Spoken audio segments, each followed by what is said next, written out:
भाजपा के छत्तीसगढ़ प्रभारी ओम माथुर आज छत्तीसगढ़ दौरे पर आ रहे हैं। माथुर आज से 30 अप्रैल तक छत्तीसगढ़ प्रवास पर रहेंगे। इस दौरान वो रायपुर, दुर्ग और बस्तर संभाग की बैठकों में शामिल होंगे, जिसमें बूथों की समीक्षा के साथ ही चुनाव के मद्देनजर भाजपा पदाधिकारियों को दिशा निर्देश देंगे। भाजपा प्रदेश प्रभारी माथुर का ये पहला बस्तर दौरा है, जिसे लेकर बस्तर संभाग के भाजपा कार्यकर्ताओं में उत्साह है और उनके भव्य स्वागत की तैयारियां भी की जा रही हैं।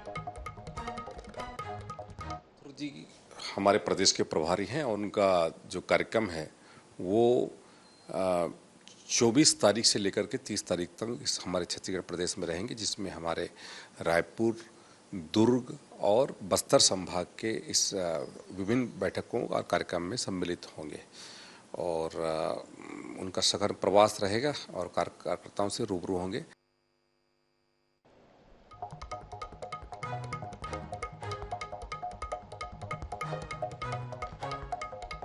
बस्तर में माथुर के जोरदार स्वागत की तैयारियां की जा रही हैं। भाजपा के छत्तीसगढ़ प्रभारी ओम माथुर आज बस्तर आने वाले हैं और रायपुर, दुर्ग, बस्तर संभाग की बैठक लेंगे। बूथ समीक्षा के साथ ही चुनाव को लेकर भी बैठक होगी। पहली बार माथुर जो है वो बस्तर आ रहे हैं और बस्तर में उनके स्वागत की जोरदार तैयारियां की जा रही हैं।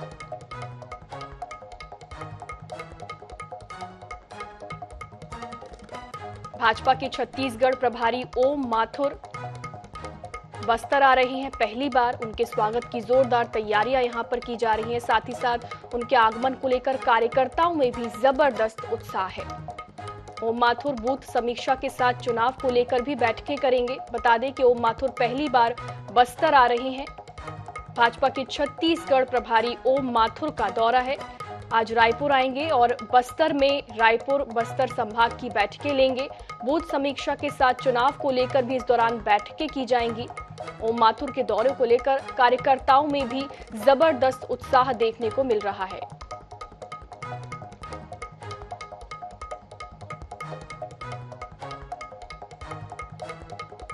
तो भाजपा के छत्तीसगढ़ प्रभारी ओम माथुर आज रायपुर आएंगे। इस दौरान वो बस्तर, रायपुर और दुर्ग में संभाग की बैठकें लेंगे। साथ ही साथ चुनाव को लेकर भी इस दौरान बैठकें की जाएंगी। बूथ समीक्षा के साथ चुनाव को लेकर ओम माथुर बैठकें करेंगे। उनके आगमन को लेकर तैयारियां भी जोरदार की जा रही हैं और बता दें कि कार्यकर्ताओं में जबरदस्त उत्साह भी यहां पर देखा जा सकता है।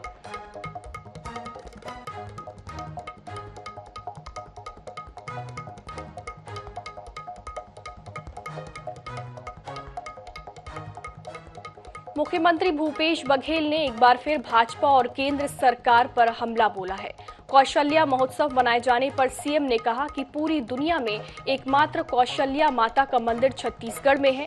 15 साल बीजेपी सरकार ने सुध नहीं ली। हमने चंद्रखुरी का उद्धार और सुंदरीकरण कराया और अब हर साल कौशल्या महोत्सव मनाया जाएगा। राहुल गांधी के बंगला खाली करने पर सीएम भूपेश बघेल ने भाजपा पर जमकर निशाना साधा। उन्होंने कहा कि जो व्यक्ति सवाल करेगा उसके साथ यही होगा। मोदी के खिलाफ कोई सवाल नहीं कर सकता, अडानी के खिलाफ कोई सवाल नहीं कर सकता। जिन जिन राज्यों में बीजेपी की सरकार नहीं है वहां सीबीआई, आईटी, सारी सेंट्रल एजेंसियां लगी हुई हैं। बीजेपी प्रदेश अध्यक्ष के बुलडोजर बयान पर सीएम ने कहा कि मोदी का जादू उतर रहा है, अमित शाह का जादू खत्म हो चुका है, इसलिए योगी इनके नेता है। कौशल्या महोत्सव, पहली बात यह है कि पूरी दुनिया में एकमात्र कौशल्या माता का मंदिर है। 15 साल बीजेपी सरकार ने सुध नहीं ली। राज्यपाल महाराष्ट्र के गांव है चंदखुरी, उन्होंने भी ध्यान नहीं दिया। हमने उसका जीर्णोद्धार किया, सौंदर्यीकरण किया और हर साल कार्यक्रम करते हैं। अब उनको बजट में हमने शामिल कर दिया कि कौशल्या महोत्सव हर साल मनाया जाएगा।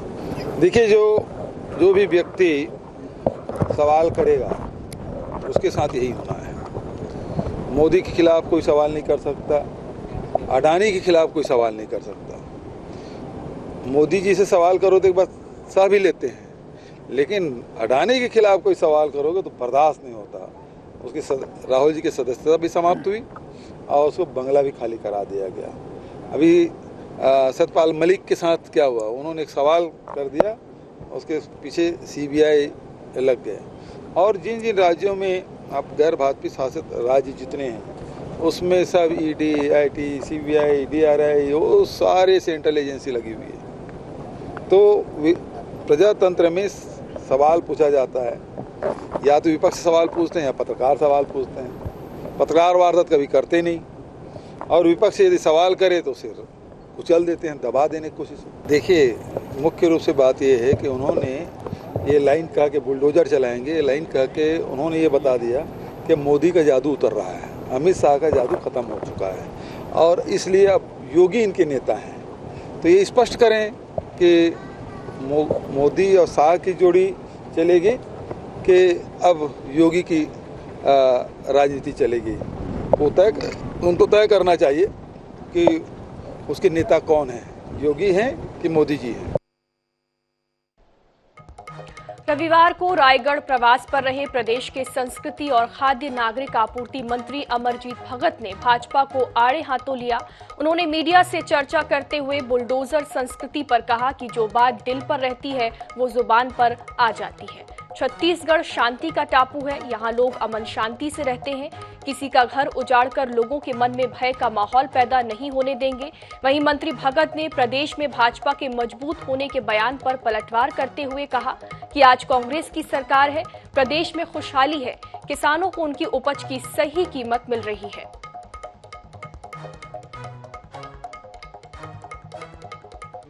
दिल की बात रहती है, जुबान पे आ जाती है। क्या आप गरीबों का झोपड़ी तोड़वाना चाहते हैं? क्या आप अपने शहर में बुलडोजर चलवाना चाहते हैं? क्या अमन चैन और शांति के साथ रह रहे हैं, उनके बीच डर और भय का माहौल पैदा करना चाहते हैं? छत्तीसगढ़ हमेशा शांति का टापू रहा है। देश और दुनिया में कहीं भी भले बेमनस्ता कहीं हुआ होगा, लेकिन छत्तीसगढ़ में कभी नहीं हुआ। राजधानी रायपुर के यूनियन क्लब में समर कैंप का शुभारंभ हुआ। 4 जून तक चलने वाले इस कैंप का शुभारंभ छत्तीसगढ़ ओलंपिक संघ महासचिव और यूनियन क्लब अध्यक्ष गुरुचरण सिंह होरा, विधायक Kuldeep Singh Juneja, Sindhi council of India के प्रदेश अध्यक्ष ललित जय सिंह ने किया। इसके साथ गोंडवाना कप का भी शुभारंभ हुआ। इस मौके पर क्लब के अध्यक्ष गुरुचरण सिंह होरा ने कहा कि आयोजन सिंधी काउंसिल ऑफ इंडिया और यूनियन क्लब के सहयोग से किया जा रहा है। पिछली बार हुए समर कैंपस के समापन के मौके पर राज्यपाल और मुख्यमंत्री शामिल हो चुके हैं। इस बार भी उनको आमंत्रित किया जाएगा। इस दौरान गुरुचरण सिंह होरा और कुलदीप सिंह जुनेजा ने टेनिस खेल का आनंद लिया। नहीं, यूनियन क्लब में 1999 से लगातार समर कैंप हम आयोजित कर रहे हैं। ये 24वां साल है। इस वर्ष हमने सिंधी काउंसिल ऑफ इंडिया के ललित जय सिंह और उनकी टीम को चुना है और उनके साथ हम ये कर रहे हैं। निश्चित रूप से जो छोटे बच्चे हैं 6 साल की उम्र से लेकर 16 साल तक के, उसमें badminton, lawn tennis, table tennis, billiard और बैडमिंटन, इसमें हम प्रशिक्षण शिविर प्रतिस्पर्धाएँ 1 साल तक लगातार चल, क्योंकि गर्मी की छुट्टी होती है, बच्चे फ्री रहते हैं। उस दृष्टि को रखते हुए ये समय का टाइम का इसको निर्धारित किया गया है और बहुत ही ज़्यादा लोकप्रिय है। भारत पेट्रोलियम एवं समाज कल्याण विभाग की ओर से रायपुर के एक निजी मॉल में दिव्यांग बच्चों के लिए विशेष कार्यक्रम का आयोजन किया गया, जिसमें सभी बच्चों ने बढ़ चढ़कर हिस्सा लिया और अपनी परफॉर्मेंस दी। साइन लैंग्वेज पर डांस के साथ ही नुक्कड़ नाटक का भी आयोजन किया गया और सेव एनवायरनमेंट, सेव वाटर का संदेश भी दिया गया। भारत पेट्रोलियम और समाज कल्याण विभाग का कहना है कि इन बच्चों को समाज में आगे लाने व इनके विकास के लिए इस तरीके के कार्य किए जा रहे हैं।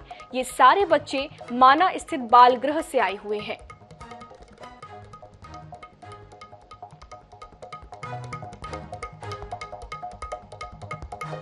जीवन में ऐसे कई वाक्य होते हैं जिसे देखते हुए रूह कांप जाते हैं, जिसे सुनकर रूह कांप जाते हैं, लेकिन जब जीवन जीने का जज्बा हो तो यह सारी चीजें कोई मायने नहीं रखती। जिसका उदाहरण आज हम आपको राजधानी रायपुर में दिखा दें, जहां पर एक निजी मॉल में आयोजन किया गया और आयोजन किन के द्वारा किया गया ताकि इन बच्चों को प्रमोट किया जा सके, इन बच्चों के बारे में बताया जा सके कि आखिर ये भी समाज में बहुत कुछ कर सकते हैं। सीधे बात करेंगे, सर किसके द्वारा यह आयोजन करवाया गया और आप लोगों ने इस थीम को क्यों चुना? मैम, ये सबसे पहले तो मैं बताना चाहूँगा कि ये समाज कल्याण छत्तीसगढ़ शासन के द्वारा ही ये संभव हो पाया है। हम लोग भारत पेट्रोलियम से जिन्होंने ये आयोजन किया है, और यह कार्यक्रम कराने के पीछे हम लोगों का मोटो केवल एक ही चीज़ था कि हम लोग इन्वायरमेंट को सेव करने के लिए नई कार्यशैलियों को अपनाएं। पानी को बचाने के लिए हम लोग जिस तरीके से पानी को हम लोग बहुत ज़्यादा व्यर्थ करते हैं, बर्तन धोने के लिए, कपड़े धोने के लिए पानी का बहुत ज़्यादा दुरुपयोग होता है, तो हम लोग चाहते हैं कि कुछ नई कार्यशैलियों का अपना करके हम लोग जो है पोल्यूशन को रोक सकते हैं और पर्यावरण को हम लोग और ज़्यादा स्वच्छ बना सकते हैं रहने के लिए। इन बच्चों को जो संभालती हैं और इन बच्चों को जो संभालने के साथ साथ इन्हें बहुत सारी चीज़ों के बारे में बताती हैं, उस बाल गृह की अधीक्षक हमारे साथ मौजूद है। मैडम, बहुत स्वागत है आपका। धन्यवाद मैम। बहुत सराहनीय कार्य है ये जो किया जा रहा है, क्योंकि इन जो बच्चे हैं कहीं ना कहीं समाज में अपना अस्तित्व ढूंढने लगते हैं। बिल्कुल बिल्कुल। क्या कहेंगे? बिल्कुल मैम, हमारे जो बच्चे हैं ये समाज कल्याण विभाग द्वारा संचालित अस्थिबाधितार्थ बाल गृह माना के बच्चे हैं। ये बच्चे दिव्यांग बच्चे हैं, अस्थिबाधित बच्चे हैं, मुकबधिर बच्चे हैं, जो सुन भी नहीं सकते, बोल भी नहीं सकते, पर इन बच्चों में प्रतिभाओं की कमी नहीं है। इन बच्चों में जो हौसला है वो तो तारीफे काबिल है। अभी इन बच्चों ने जल संरक्षण के बारे में एक नुक्कड़ नाटक पेश किया और प्लास्टिक पर प्रतिबंध, ताकि हम अपने पर्यावरण की सुरक्षा कर सके, इसके इन बच्चों ने बताया। बहुत सही कहा मैडम आपने, हौसलों से उड़ान होती है। इन हौसलों की उड़ान के बारे में क्या कहना चाहेंगे? देखिए, मैंने जब इनको पहली बार देखा तो मैं तो हैरान हो गया। मैं जब ये प्रोग्राम देखने मतलब मैंने जो आयोजन इस प्रोग्राम का किया था, तो मैंने अपने लोगों से पूछा था कि ये जो हम कर रहे हैं ये हर स्तर पे चला जाएगा कि नहीं जाएगा, ग्रास रूट लेवल पे चला जाएगा कि नहीं जाएगा। बट आज जो इन्होंने जो कार्य किया है वो बहुत ही मतलब बहुत ही अच्छा था और बहुत ही प्रभाव डालेगा जिन्होंने भी इस प्रोग्राम को देखा है। तो हौसलों से उड़ान होती है। वाकई में राजधानी रायपुर का ही ये दृश्य है जहां पर हौसलों से जो ये बच्चे हैं वह उड़ान भर रहे हैं, और भारत पेट्रोलियम के द्वारा यहां पर इस कार्यक्रम का आयोजन किया गया जो समाज में अपने आप में एक बड़ा मैसेज देता है। कैमरामैन भूपेश जांगड़े के साथ मोनिका दुबे, INS 24/7 रायपुर। इस बीच रायपुर से बड़ी खबर, आज रायपुर और दुर्ग जिले के दौरे पर रहेंगे सीएम भूपेश बघेल। सुबह 11:30 बजे नवा रायपुर के IIIT के दीक्षांत समारोह में शामिल होंगे। शाम 4 बजे हेमचंद यादव विश्वविद्यालय की दीक्षांत समारोह में शामिल होंगे। वहीं शाम 7 बजे चंद्रखुरी जाएंगे सीएम भूपेश बघेल और माता कौशल्या महोत्सव के समापन समारोह में हिस्सा लेंगे।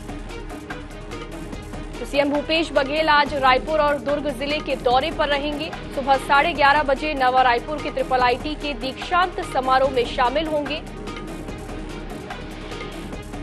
वहीं शाम 7 बजे चंद्रखुरी जाएंगे सीएम भूपेश बघेल और माता कौशल्या महोत्सव के समापन समारोह में भी सीएम भूपेश बघेल हिस्सा लेंगे।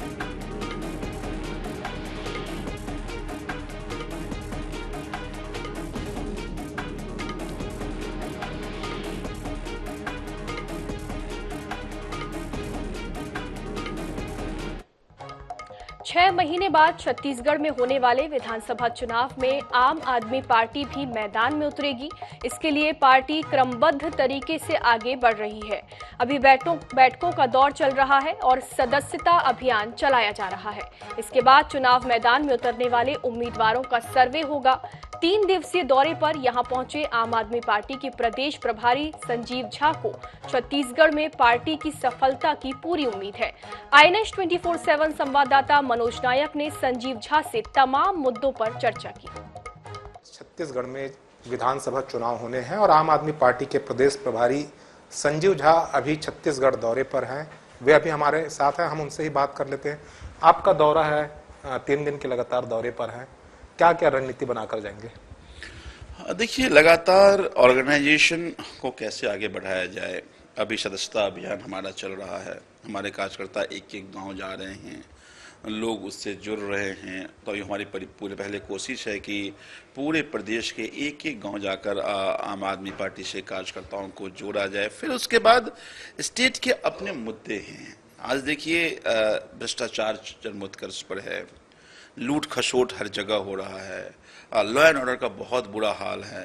मैं देख रहा हूं कि लगातार युवा रोजगार के लिए आंदोलन कर रहे हैं और पुलिस उनको डंडे मार रही है। रोजगार की बात उनकी मैनिफेस्टो में था, लेकिन आज रोजगार नहीं मिल रहा है और उस रोजगार की बात करने आते हैं तो उस बेचारे को डंडे खाना पड़ रहा है। ये आप लॉ एंड ऑर्डर की बात कर रहे हैं, भाजपा भी लॉ एंड ऑर्डर की बात कर रही है और भाजपा कह रही है सत्ता में आती है बीजेपी तो यहाँ भी बुलडोजर चलेंगे अपराधियों के ऊपर। देखिए, मुझे लगता है कि ये देश रूल ऑफ लॉ से चलता है, ये देश संविधान से चलता है। मुझे लगता है कि जिस दिन आप इस देश के संविधान को, रूल ऑफ लॉ को अगर आप खत्म कर देंगे तो अराजकता आ जाएगी। और अब दिखती है कि बीजेपी की वो अराजकता और वो अराजक माइंडसेट दिखता भी है कि आज इनके लूट खसोट के खिलाफ अगर आप बोल दें तो पीछे से एक नोटिस आ जाएगी।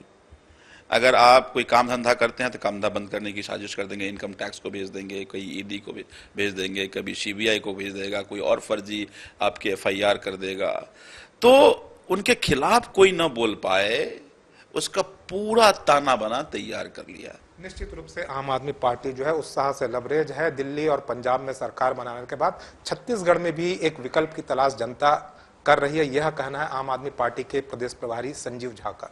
कैमरामैन अरुण साहू के साथ मनोज नायक, INH न्यूज रायपुर। इस बीच रायपुर से बड़ी खबर, राजस्व पटवारी संघ का एक दिवसीय प्रदर्शन, 8 सूत्रीय मांगों को लेकर देंगे धरना। नवा रायपुर धरना स्थल तूता में करेंगे प्रदर्शन। पहले भी दे चुके हैं अपनी मांगों को लेकर धरना। वेतन विसंगति दूर, वरिष्ठता के आधार पर पदोन्नति जैसी मांगों को लेकर धरना दिया जाएगा। रायपुर से बड़ी खबर आपको बता दें, राजस्व पटवारी संघ एक दिवसीय धरना देंगे। नवा रायपुर के धरना स्थल पर धरना प्रदर्शन किया जाएगा। 8 सूत्रीय मांगों को लेकर संघ धरना देंगे। नवा रायपुर धरना स्थल तूता में प्रदर्शन किया जाएगा। पहले भी आपको बता दें कि अपनी मांगों को लेकर राजस्व पटवारी संघ धरना दे चुके हैं। वेतन विसंगति दूर, वरिष्ठता के आधार पर पदोन्नति जैसी मांगों को लेकर प्रदर्शन किया जाएगा।